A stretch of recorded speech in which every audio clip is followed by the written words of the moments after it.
जैसे रामा बसावक काइनिया हो रामा बसावक काइनिया ओय ओय ओय ओय बसावक काइनिया वैसे गोरी रही रही के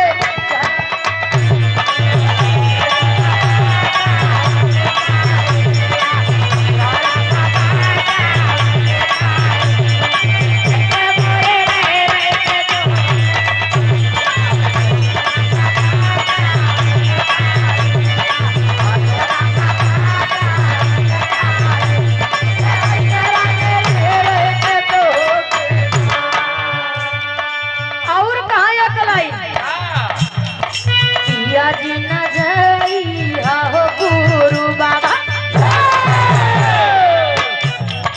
पिया जी न जइया हो गुरु बाबा आई हो राम जाइया हो गुरु बाबा ओय ओय ओय जइया हो गुरु बाबा जहावा गलिया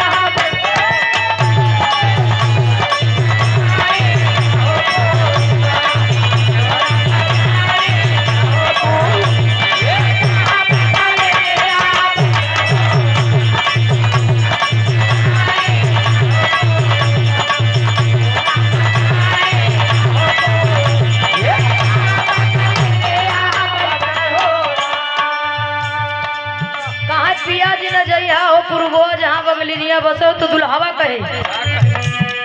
गोरी तारा अखिया के काजरावा गोरी तारा अखिया के काजरावा आयो रामा अखिया के काजरा जाए ना पुरु बाबा के ओयो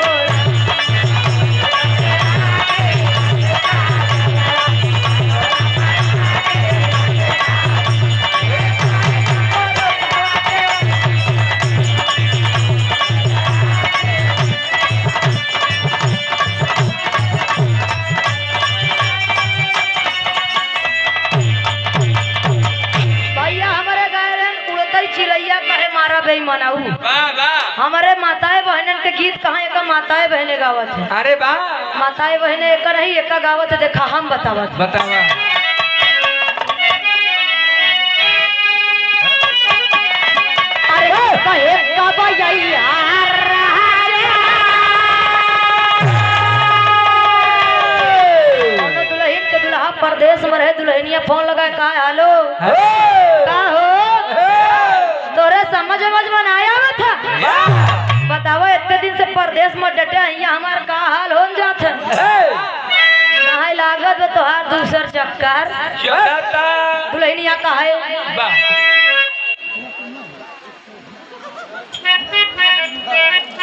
अरे की कहे कब यार की कहे कब यार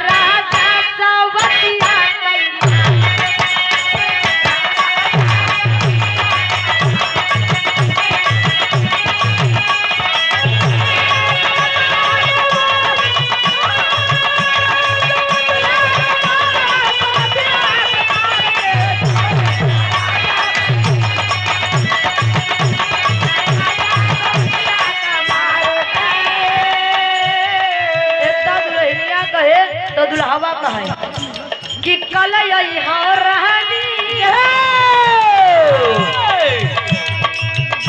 अरे कल यहाँ रहनी की कटवा कटाई के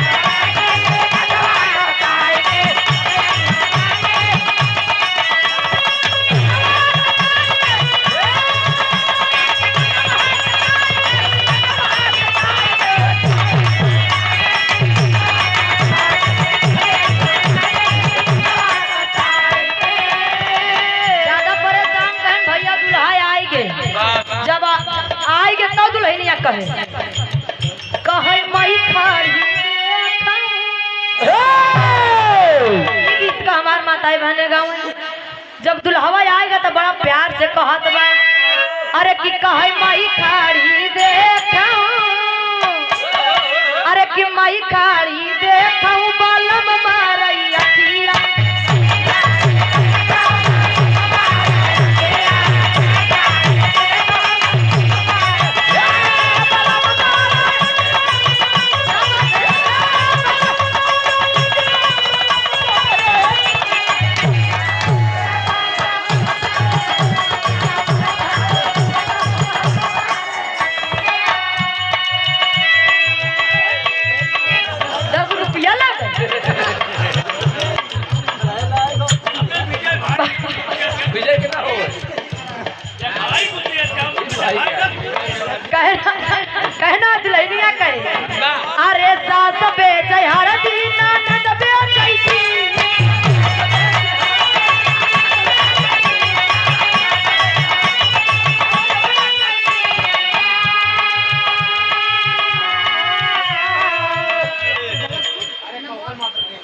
विजय भाई तो ही तो ना बोला भाई, सबसे कम ले न कर। तू अपन नाम बतावा। कि हमारे आप परम सुदेव परमात्मा श्रीमान कौशाम्बी के बहुत ही सुपरस्टार कोरस वादक श्रीमान आप हरिकेश महाराज जी और प्यारे लाल महाराज जी, आपको तरफ से बहुत ढेर आशीर्वाद, बहुत बहुत प्रणाम, बहुत बहुत धन्यवाद का। मोरे बिटिया बेटवन के मामा दुई ना और देखा ए भैया विजय भैया, ये गुप्त दान बा बेनाम बादशाह के तरफ से बहुत बहुत प्रणाम, बहुत बहुत धन्यवाद बा। कहे ना है अरे सास बेचे हरा दीना नद बेचई दी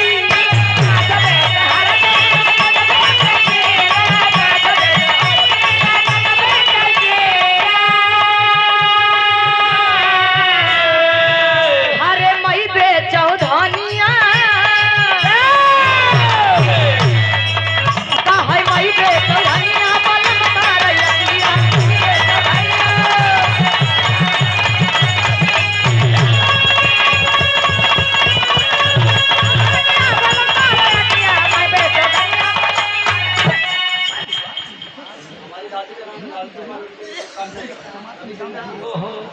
वो परमात्मा रूपी दूल्हा से कहत बा मास्टर कि अगर हमार पति परमेश्वर हमको ले हैं तो हम ना जाए। अब कतो अगर जबरी के जबरदस्ती ले जइहा तो एक काम ना करब। कौन धान और न काढ़ब कहा था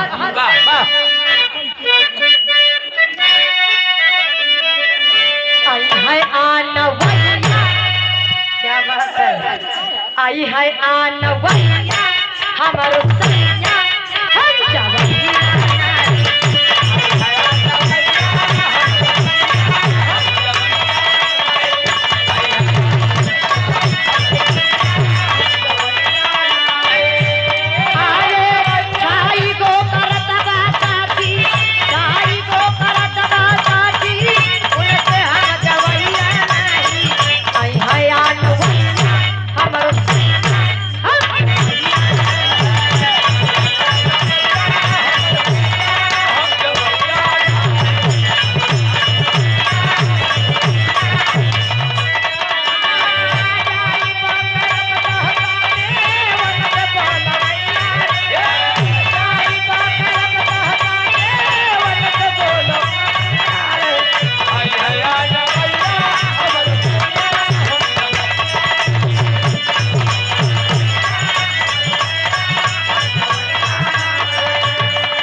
साथी उनसे हम जो नहीं। दादी जी गीत का हमार सुन लिया हारे के तनो जो खोदी है आहुरी खुद